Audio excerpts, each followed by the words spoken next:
YS Jaganmohan Reddy ఆదేశాల మేరకు అనంతపురం జిల్లా సింగనమల నియోజకవర్గంలో నిర్వహించిన నిరసన ర్యాలీలో వైసీపీ ఎస్సీ సెల్ రాష్ట్ర ప్రధాన కార్యదర్శి మిద్దె కుళ్ళాయప్ప, సమన్వయకర్త సాకే శైలజనాథ్, మాజీ సింగిల్ విండో అధ్యక్షులు శ్రీ రామిడిరెడ్డి తదితర సీనియర్ నాయకులు పాల్గొన్నారు.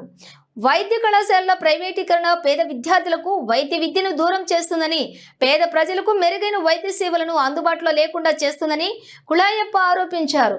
కూటమి ప్రభుత్వం తన నిర్ణయాన్ని వెనక్కి తీసుకునేంత వరకు పోరాటం కొనసాగుతుందని, నవంబర్ 22 వరకు రాష్ట్ర వ్యాప్తంగా రచ్చబండ కార్యక్రమాలు, కోటి సంతకాల సేకరణ ఉద్యమాన్ని నిర్వహిస్తున్నామని తెలిపారు.